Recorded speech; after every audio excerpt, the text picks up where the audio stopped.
Coming up on KCCI 8 News Close Up, 4 of Iowa's Republican candidates for governor share how they tackle the issues that matter most to Iowa voters, right on the KCCI debate stage. The biggest divides between the candidates with about 1 week until the June primary.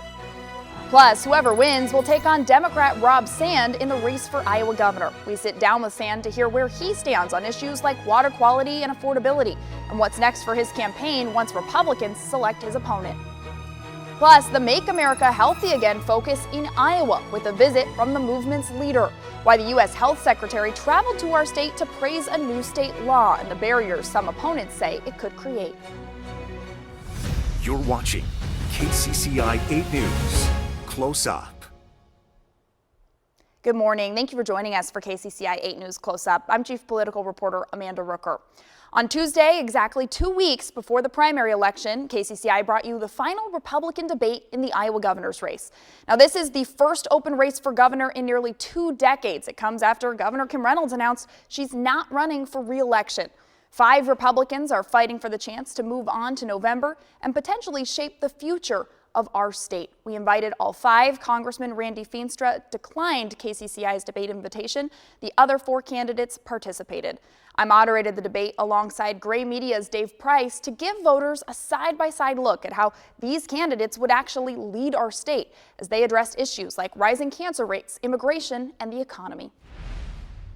One of the sharpest divides of the night came over Iowa's cancer crisis and water quality concerns. While all 4 candidates called for more research, Zach Lane tied Iowa's rising cancer rates to nitrates, pesticides, and corporate influence. Large companies have been lying to our farmers about the safety of their products, and we need to get truth on our side. Lane, Andrews, and Sherman all said companies should not get legal immunity if their products are linked to cancer. Steen did not address that. I don't lay this all on the backs of farmers. We have radon issues. We have smoking issues. We spend too much time inside. We eat too much processed foods. We don't live a healthy lifestyle. Andrews pointed to his work fighting for pediatric cancer research and better overall detection. We can address radon, providing reduced or a means-tested way to provide radon kits in every home. Sherman said Iowa needs to rethink the way it farms. It's if we heal our soil, we will heal Iowa. It takes care of nitrates because it sits there and it gets absorbed naturally. The candidates also split on how much government should step in on water quality. There's a balance there that we have to find.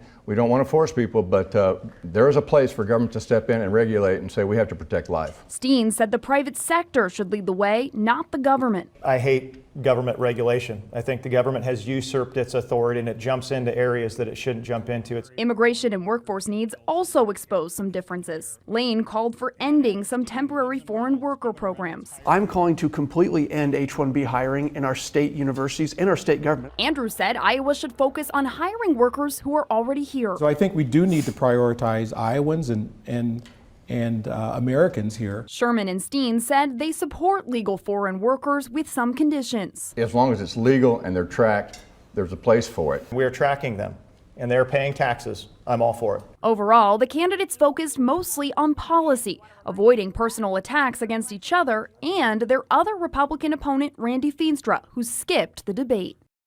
Now, each candidate also made an electability pitch. Andrews pointed to his success winning a left-leaning Iowa House district, saying that shows he can secure the needed support statewide.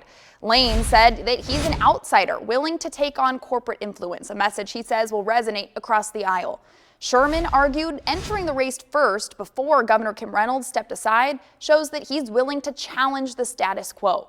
And Steen framed himself as a fighter who's already gone head-to-head with Democrat Rob Sand inside state government. Whichever Republican wins their party's nomination in the race for Iowa governor will move on to face Democrat Rob Sand in November. I'm joined now by Rob Sand. Thank you so much for being here. Thanks for having me. Well, you have been on the campaign trail for a while. We were talking about, I think the last time you were in this space was when you were launching your campaign. Yeah. We just heard from Republicans making their case on why they should be Iowa's next governor. Curious from your perspective, what do you see as the biggest challenges facing Iowa right now, and why do you believe that you're the best person to lead the state through them? 2 words: costs and corruption. We are 48th over the last 3 years average for personal income growth. We're #1 for cancer growth. Affordability is a 2-piece conversation. It's How much does something cost, and what have you got in your pocket? And when our neighbors in other states, and 47 of them are doing better than we are, then we're struggling for that. Meanwhile, the people in the Capitol building literally made it harder for us in the state auditor's office to find misspent money. They handed $20 million in COVID money to a software company where the former chief of staff for Governor Reynolds worked. They doubled the pay for the private company out of New York City that runs the school vouchers program without getting anything in return for taxpayers. They wouldn't let us audit the school vouchers program. I've had enough. I think that state government in Iowa, after 10 years of one-party control, is the story that we all know. Power corrupts, and absolute power corrupts absolutely, and it's time to rotate the crops. When you talk about cost of living, that's something that we hear a ton from Iowans, just how high grocery bills are, rent and utility bills. A lot of price control comes from, the federal government. But what would you do at the state level if you were governor in any area to try to bring down prices for folks here? Well, number one, deprivatize Medicaid. This has driven up costs. In fact, this legislature and this governor just raised the costs of health insurance for most Iowans, if you have an HMO program, in order to pay for the profits of the MCOs that are running privatized Medicaid. So it has driven up costs, not just because of that tax change, but also because health providers around the state of Iowa are literally hiring full-time employees just to argue with these MCOs about getting paid for services that they are providing to Iowans. And that person's salary to make those arguments 40 hours a week drives up costs for everybody. So that's a huge piece that we can do. I think we need to make sure that we are getting unnecessary regulations out of the way in terms of housing, to make housing more affordable in the state of Iowa.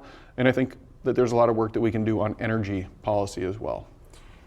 If you are elected governor, but Republicans still control the House and Senate, how do you get deprivatization of Medicaid through the legislature? So, number one, it's going to be divided government if I win. I would like to see the Republican majorities in the legislature be smaller. I don't know anybody in the state of Iowa that thinks that somehow either of them is going to change leadership. I think what that means fundamentally is that every budget that gets passed is going to have to be bipartisan. Every bill that gets passed is going to have to be bipartisan. Those are good things. As far as privatization of Medicaid, I should add too that it's made quality of care worse across the state of Iowa too for everybody. That's something that Terry Branstad did with an executive order, and we can undo with an executive order. I also want to talk to you about Iowa's cancer rates and water quality. It's something that the Republicans in the debate running for governor spent a lot of time on. You have put out a policy plan about how you would tackle those issues, healthcare in general as well, right, which you mentioned with your Medicaid plan. Most of the pieces of your plan are education, voluntary efforts, incentives. If you were governor and nitrate levels weren't coming down and cancer rates weren't coming down, is there a point where you feel like government needs to step in and regulate? So let's start here, right? We have reached the point that we have with a water quality crisis and with a cancer crisis in Iowa because it's been 10 years of the same people being in control. No matter who comes out with the nomination on the other side, it's going to be more of the same over there. You can hear the words that they've said, but the proof is in the pudding. Number two, I think that we can make a tremendous difference on these things with the policies that I've proposed. I took criticism for a year because I took a lot of time to study these issues. And I took that criticism because I wanted to come out with a plan that I was confident is going to make a difference. I'm confident that this plan is going to make a difference. There is no better way to filter water than the one that God created. I want to have the biggest wetlands expansion that Iowa's ever seen. This will be great if you like to hunt, if you like to fish, if you like to float, if you just like to see the wetlands. And it'll also be great if you want to have clean water in the state of Iowa. We should do a reverse auction to make sure that we are getting land that is being sold at the lowest cost possible, that is also the highest priority for areas. And then we also want to do an expansion of a working lands program that's doing a great job of taking land that's less productive for crop agriculture and turning it into grazing land. We will see a difference, I'm confident in that, if we do those things at a large enough scale.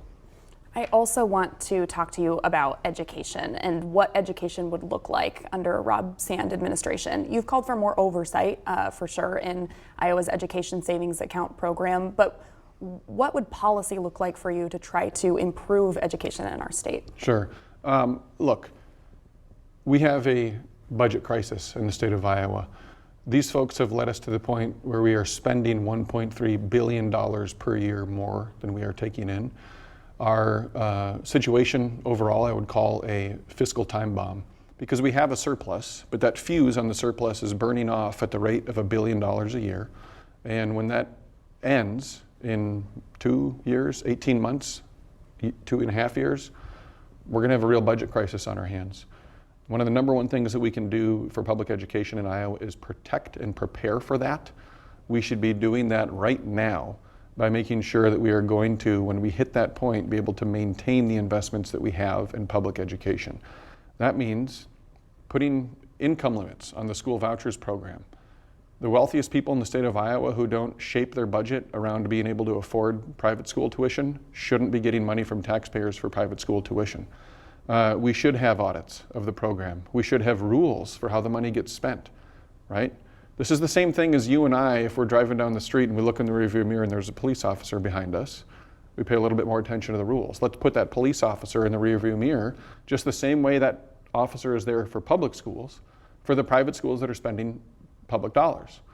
And let's make it so that if you want to take public money, fine, you take the public just like a public school would. These things would reduce the amount of money that we are wasting and make it actually effective, much more effectively spent money in the program. I also think that we should be expanding early childhood education as a priority. 17-to-1 return, Amanda.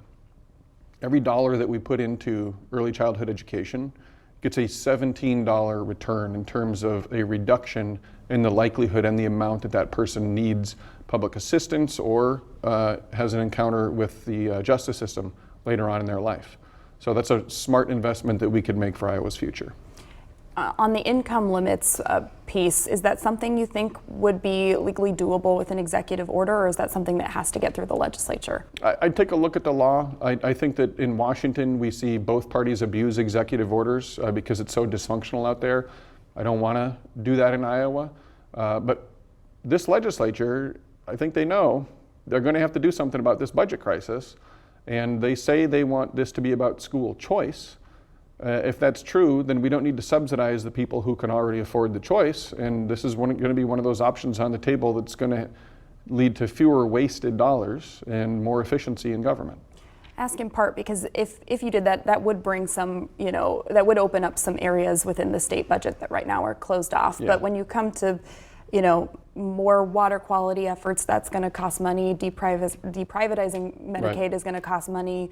Deprivatizing Medicaid is going to save money. Well, I mean, we're literally paying for the profits of these companies right now, when in reality we had already implemented a lot of the savings that they normally do. That means that we are basically subsidizing that. do you That's feel going like to at save the us state money. level, it will save not only the taxpayer but also the state money? Yeah. And to be clear, and this is kind of a fine distinction, but it's an important one. I want to have publicly run managed care. There are federal dollars that come into Iowa as long as you have managed care.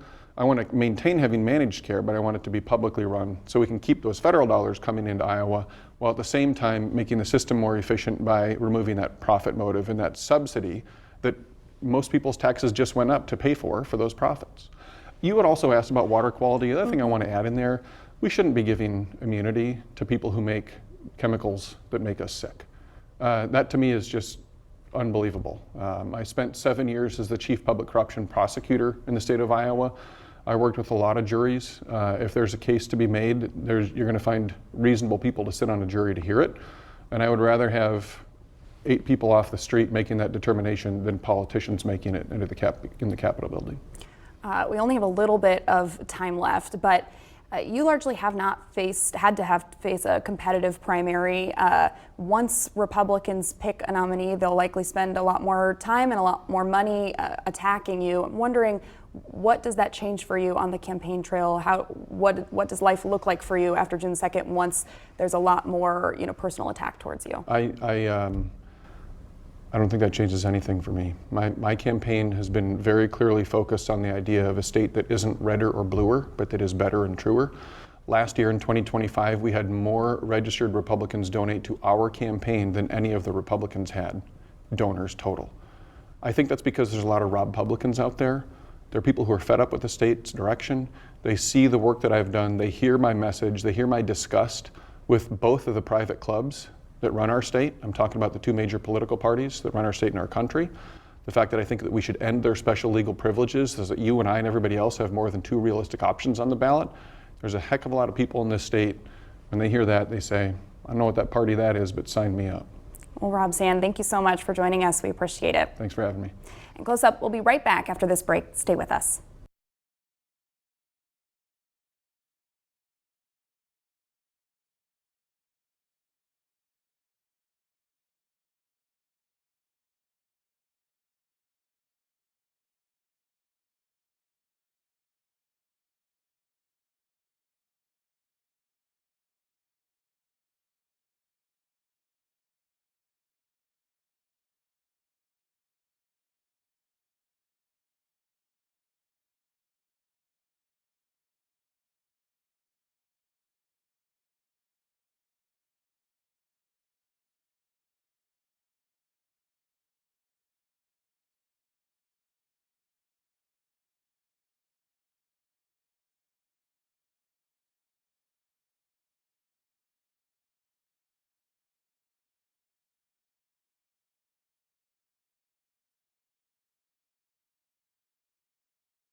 Welcome back to Close Up. The latest campaign finance reports show that Democrat Rob Sand is leading in campaign funds, raising millions more than the 5 Republicans competing to take him on in the November Iowa race for governor.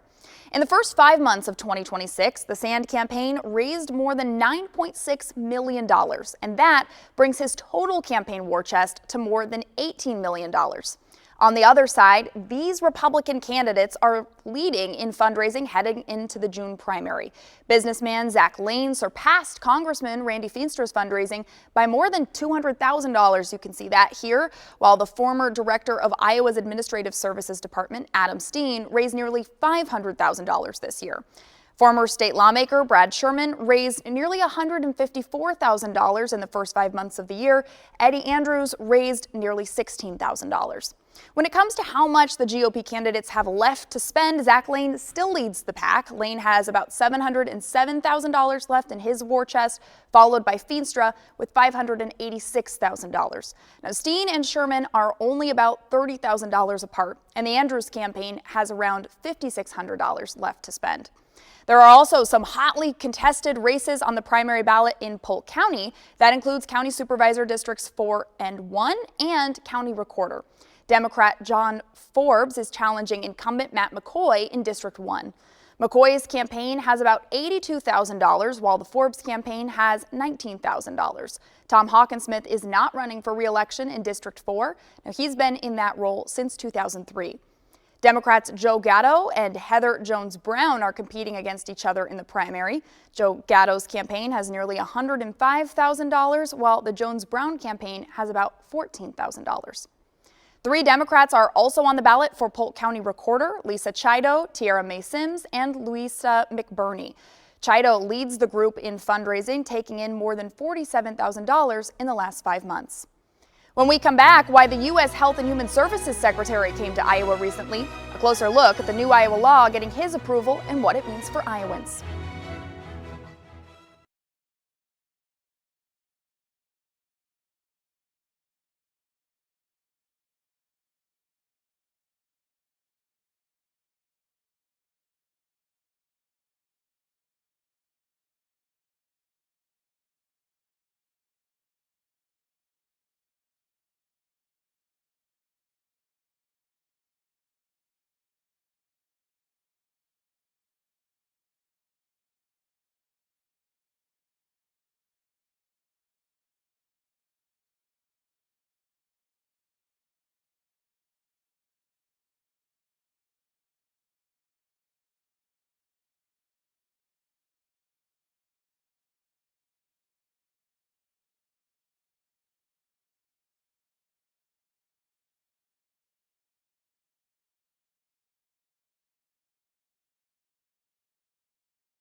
Welcome back to Close Up. Governor Kim Reynolds signed Iowa's so-called Make America Healthy Again bill into law last week.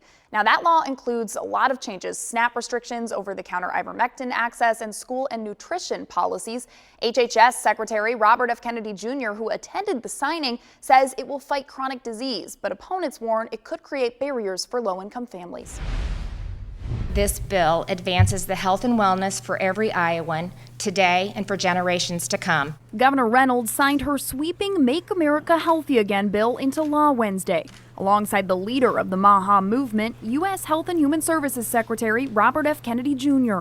Iowa is an essential partner in the national movement to make America healthy again. This new state law requires Iowa to continue requesting federal waivers so that Iowans can't use SNAP benefits to buy candy or soda.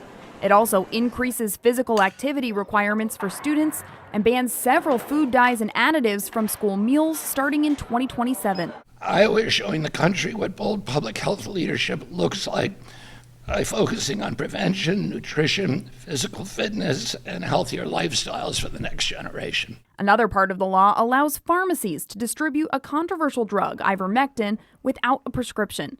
When the Iowa Senate debated the bill last month, some Democrats argued the overall package doesn't do enough to improve public health. This bill promotes use of ivermectin and makes it harder for working families to access SNAP.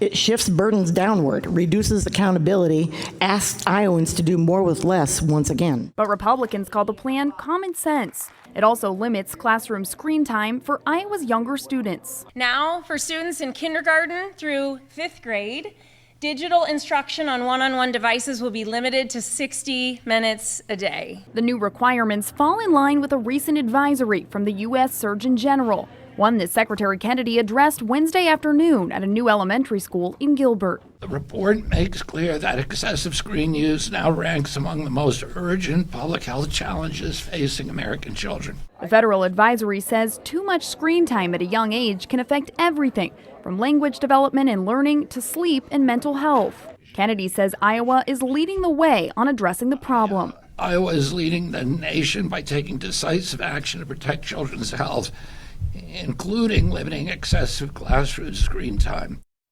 And those new screen time limits apply to laptops and tablets in kindergarten through 5th grade classrooms.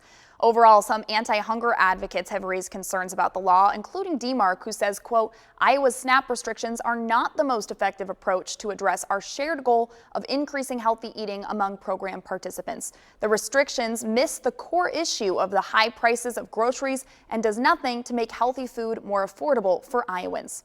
Now, if the federal government ever reverses Iowa's SNAP waiver in the future, this new law says that Iowa would end its participation in the federal summer EBT program that helps feed low-income children during the summer months. Still to come on Close Up, what you need to know about how to vote in the June primary election.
Welcome back. In just over a week, Iowans will vote in the primary election, and primaries work a little differently from the general elections. You can only vote in a party's primary if you're registered with that party, but you can change or choose your party affiliation at the polls on Election Day. Usually, the candidate with the most votes becomes the party's nominee for the general election. But if more than 2 candidates are running and no one gets more than 35% of the vote, the nominee is chosen later at a convention run by the party. Now, when you go to vote, you'll need to show who you are and where you live. If your photo ID doesn't have your current address, bring something like a utility bill too. If you still want to vote absentee in the primary but haven't requested a ballot yet, it's too late. That deadline has passed. If you already requested one and it hasn't shown up, you can track it on the Secretary of State's website. If you have your absentee ballot, make sure it gets to your county auditor by 8 p.m. on Election Day, either by mail or hand delivery. If there's a mistake or a problem with your ballot, you can contact your county auditor. You can also surrender your absentee ballot at your polling place on Election Day and vote a regular ballot instead. Polling locations will be open June 2nd from 7 a.m. until 8 p.m. Make sure you have a photo ID with you.